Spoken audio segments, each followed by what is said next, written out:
আমরা মানে যে আরামবাগ বাস স্ট্যান্ডটা আছে না, সেই আরামবাগ বাস স্ট্যান্ডে পৌঁছালাম ঈদের আগের রাতে। মানে কোরবানির ঈদ। ঈদ মানেই ছুটি, আর ছুটি মানেই পরিবার, প্রবাস কিংবা ভ্রমণ। প্রায় ১০ দিনের ছুটি। বাংলাদেশে সম্ভবত ঈদের এই ১০ দিনের ছুটি এই ১ম বারই পড়লো, অথবা আগে পড়েছে কিনা জানি না। তবে আমার চাকরি জীবনে এই ১ম পেলাম যে ১০ দিনের টানা ছুটি সারা বাংলাদেশ বন্ধ থাকছে। তাই পুরো স্ট্যান্ড যেন একটা মিনি বাংলাদেশ। পুরো বাস স্ট্যান্ডটা লোকে লোকারণ্য। আর যেটা দাঁড়ালো সেটা হচ্ছে করোনারও নাকি এক ধরনের নতুন করে আবির্ভাব দেখা দিছে। ফলশ্রুতিতে হচ্ছে কি, মানুষের মধ্যে এক ধরনের ভয়ও আছে, কিন্তু কেউ মাস্ক পরছে না আরকি। আমাদের সিট নাম্বার ছিল হচ্ছে E1 এবং E2। আমরা আসলে ওই বাসের টিকেটটা কেটে রেখেছিলাম আরো ৪ দিন আগে। বাসের টিকেটটা পাচ্ছিলাম না। কিন্তু অনেক কষ্ট করে পেলাম। প্রায় আমাদের ৳৩৬০০ পড়লো আরকি। এসি বাস, বসেই যেতে হবে। কিন্তু ৳১৮০০ করে একেবারে ডাইরেক্ট কলকাতা যাবে, ঢাকার আরামবাগ থেকে। আ যাই হোক, আমরা বাসে উঠলাম। উঠার পরে সুপারভাইজার আমাদের ওই পাসপোর্টের নাম অনুযায়ী আর টিকেট অনুযায়ী চেক করা শুরু করল। এই ভদ্রলোক হচ্ছে ইন্ডিয়ার ভদ্রলোক। উনার কথাবার্তায় বোঝা গেছে, এবং সে খুব বিশিষ্টভাবে বললেন, "ও দাদা, আজকে একটা টিকিটে ২ যাত্রীর রেকর্ড হয়ে গেছে গো দাদা। এবং এই ২ যাত্রীর রেকর্ড হওয়ার কারণে আজকে প্রায় ২ ঘন্টা ৩ ঘন্টা লেট হতে পারে। চট্টগ্রাম থেকে একটা বাস এসছে, আসবে, সেখানে ২ টো সিট খালি আছে। এখান থেকে একটা সিটের যাত্রীকে ওখানে দিয়ে দিব। না হলে তো যাওয়া যাচ্ছে না। তাছাড়া দাদা, ওই যে বর্ডারে কিন্তু ভরে গেলে এমনি বসে থাকতে হয়। তো আমরা একটু দেরি করে গেলেই কোনো সমস্যা হবে না আশা করছি। হ্যাঁ? তো চিন্তা করবেন না।" এর মধ্যে সে একটা ওই বিসিলারি বোতলের জল আরকি, খাবারের জল, সেটা সবার সিটে দিয়ে দিল। এবং সে তো বিসিলারি হচ্ছে ওই আমাদের এখানে যেরকম মাম খুব পপুলার, সেরকম হচ্ছে ভারতে বিসিলারি মানে খুব পপুলার। এই ব্র্যান্ডের বোতল হাতে পেয়ে মনে হলো আমরা বোধহয় এখনই ভারতে ঢুকে গেছি। ব্যাপারটা এরকম। কারণ এক ধরনের এক্সাইটমেন্টও কাজ করছে। ২ দেশের মধ্যে সম্পর্ক টানাপোড়েন চলছে। টুরিস্ট ভিসা বন্ধ করে দিচ্ছে। মেক্সিমামই যাচ্ছে হচ্ছে যে ওই অসুস্থতার ভিসা বা সিকনেস ভিসা, মেডিকেল ভিসা, আর হচ্ছে ওই বিজনেস ভিসায় হয়তো কিছু যাচ্ছে। ব্যাপারটা এরকম আরকি। তো আমরাও যাচ্ছি, আমরাও ভিসা পেলাম। মধ্যে দিয়ে যাতায়াত করাকালে আমাদের ভোরের আলো ফুটতেই আসলে পৌঁছে গেলাম হচ্ছে বর্ডারে, যেটাকে আমরা বেনাপোল বলি। অনেকে পেট্রাপোল বলে। যাই হোক, পেট্রাপোল বর্ডারে আমরা পৌঁছে গেলাম। ওই পাশটা হচ্ছে পেট্রাপোল, মানে ভারতের পাশটা, আর এই পাশটা হচ্ছে যে বেনাপোল। যেখানে সাধারণত কোলাহল, সেখানে আজ নীরবতা।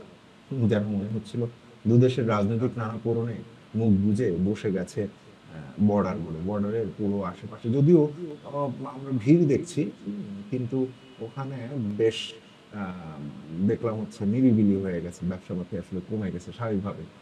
আম মোটামুটি ভেতরে যাওয়ার জন্য একটা লাইন আছে। কারণ সকালবেলা প্রায় সব কোম্পানির একটা না একটা বাস এসছে। ফলশ্রুতিতে কিউ দাঁড়িয়ে গেছে। আর আমরা তো এমনিতেই দেরি করে ফেলেছি আসতে, তাই না? যাই হোক, পাসপোর্ট, আ আর কন্ট্রোল, ব্যাগ স্ক্যান, মাইগ্রেশন সব পার হলাম একের পর এক চেক পয়েন্টে। কারণ ভেতরে আবার ওই মোবাইল ক্যামেরা ইউজ করা যায় না। সে কারণে সবগুলো তো চেকিং এ দিতে হয়। সে কারণে ওগুলো তো আর নিতে পারলাম না। তো আমি যেটা দেখলাম সেটা হচ্ছে, যখন ক্রস করছি সেখানে পুরো বর্ডারটা আপনি দেখেন, কেউ নাই, একদম জনমানব শূন্য।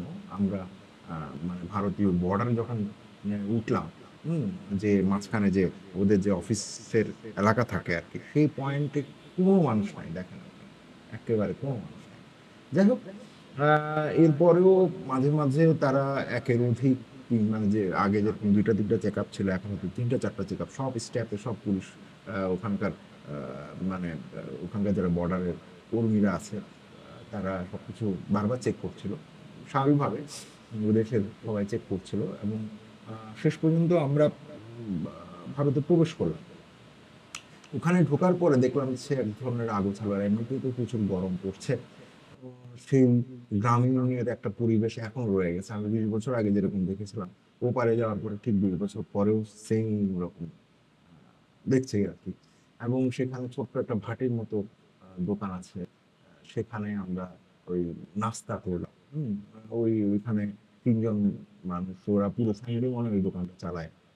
দেখলাম হচ্ছে বৃদ্ধ একজন বয়স্ক লোক রুটি বেলছে। আ মহিলারা রুটি বাছছে। আর তাদের ছেলে ডাল এসব দিচ্ছে আরকি।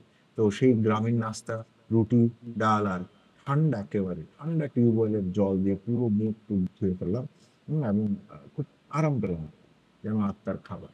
কিন্তু সবার চোখে একটাই অভিব্যক্তি, ক্লান্তি, কৌতূহল আর কথার সামনে সামনে এক অনুভূতি।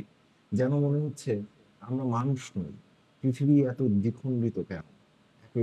রাষ্ট্রপ্রধানদের ঝামেলা, একে অপরের ঝামেলা, একে অপরকে প্রেশার দেওয়ার জন্য আমরা যারা সাধারণ জনগণ পৃথিবীতে জন্ম দিয়েছি ঈশ্বর, কিন্তু ঈশ্বর হয়ে বসে আছেন হয়তো আরো অন্য কেউ।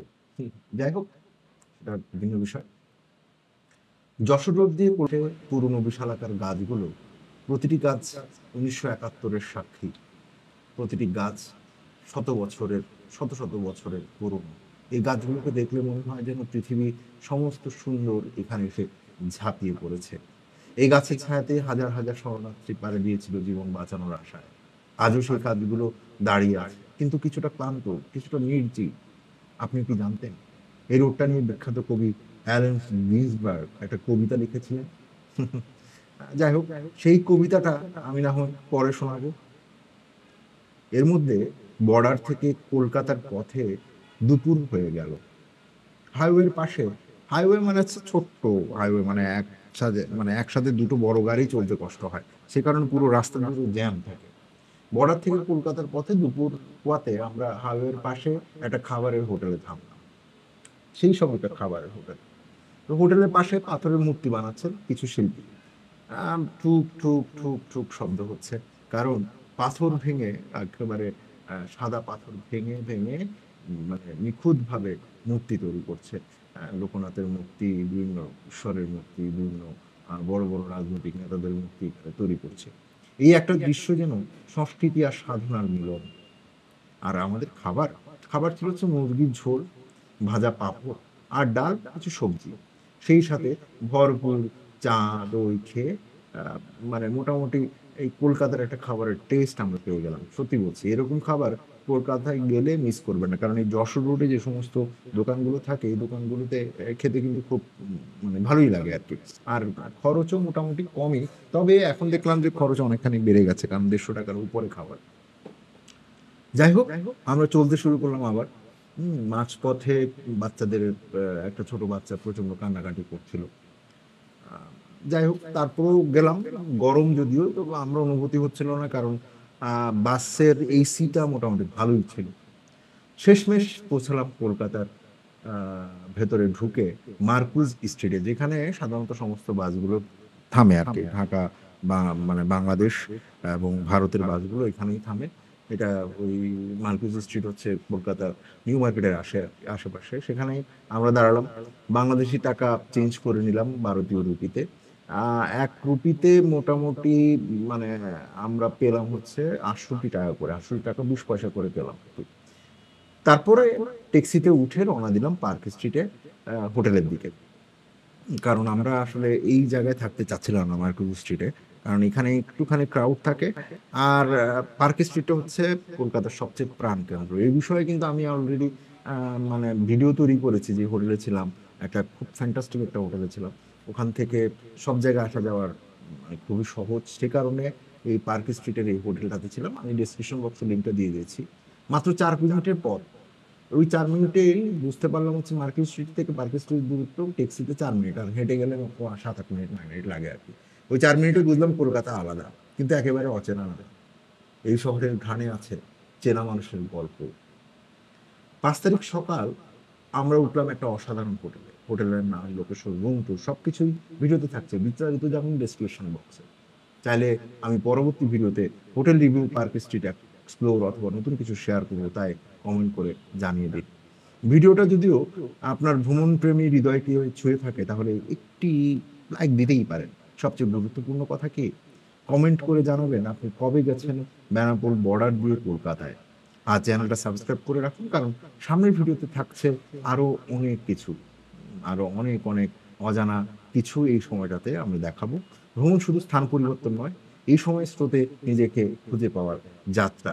বাসে করে কলকাতা বর্ডার পেরিয়ে বিস্ময়কর যাত্রা, আর সেভাবেই চলছে জীবনের অন্যরকম এক অধ্যায়। ভালো থাকুন, সুস্থ থাকুন। আমি বন্ধু তুহিন আর আমার সহধর্মিণী মোনা দেবনাথ আপনাদের সাথে এতক্ষণ ছিল। Take care.